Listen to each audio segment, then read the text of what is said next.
often you think about that game, and if a lot, what comes to mind? Yeah, I mean, definitely the biggest loss I've ever taken, like in my basketball career. Once you got to the chip, a lot of people are saying, "Oh, yeah, they're gonna win it," but getting that loss is definitely devastating.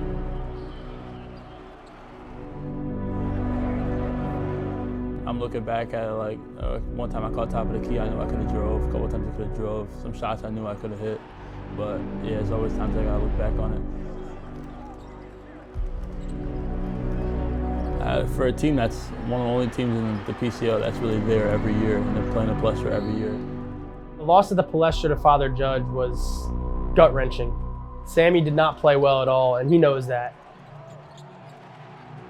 Getting that loss is definitely devastating.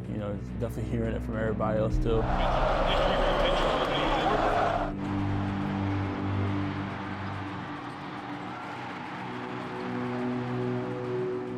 I shot like 1 for 5 from the three-point line and chip.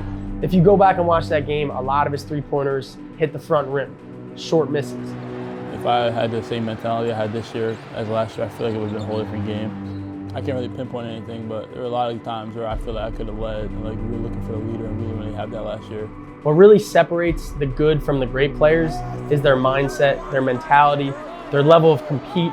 Yes, my job is to get them better at their ball handling, their shot mechanics, their decision making, but it's equally, if not more important, to help them get their mental as great as it can be. There's definitely not a day that I go by without thinking about that, thinking what I could have did wrong, and that's one of the big regrets that I've had so far. Especially with his big brother Sharif in college now, Sammy's carrying the team on his shoulders. They have a lot of really good players, but it begins and ends with Sammy. For a team that's one of the only teams in the PCL that's really there every year, and they're playing the Palestra every year, and definitely make sure that don't happen again. So the first thing that we worked on this summer was trying to eliminate those short misses. That was really our main focus. Skill-wise, making sure that his three-pointer was getting above that front rim, really extending his range. Missing short was definitely like a thing that was with me my whole life, Was shooting deep threes like ever since I was around 5th grade. Having that in the chip, it was like, oh shit, this can really like affect my game. And just going in the off season, like with Danny, just knowing that if it's short, like it has no hope of going in.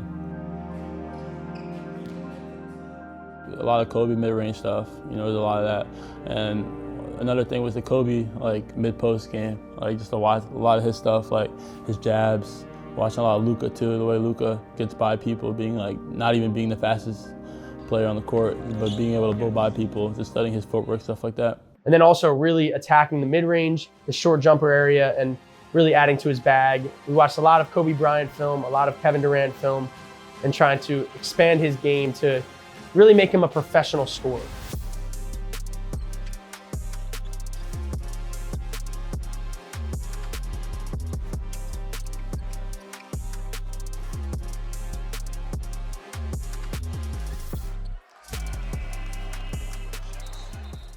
I feel like just staying consistent with Danny, like really like focus my game, helps you break down film, watch film on NBA, college, pro guys, and being able to translate it to my game is definitely one of the biggest things I feel like I was missing in my game. So I'm 1-2, ball back, go. Yeah, that's good, Sam. Good. Yeah, Sammy's one of the most naturally talented players I've ever been around. Not often that you find a 17-year-old kid in high school that plays at his pace. Usually it's the opposite. Usually they play super fast and they have to learn it. Sammy is the reverse. He plays super slow, super under control. He controls his pace. So sometimes I even joke around with him, like, bro, let's pick up the motor a little bit. Let's go a little faster. But there's a beauty in he plays at his own speed and he never gets sped up. This summer, I feel like I took the biggest leap that I've taken. Winning Gatorade Player of the Year is definitely my biggest personal goal. As a team, same PCL chip, then focus on the state chip. But right now, we're all working towards that PCL Championship.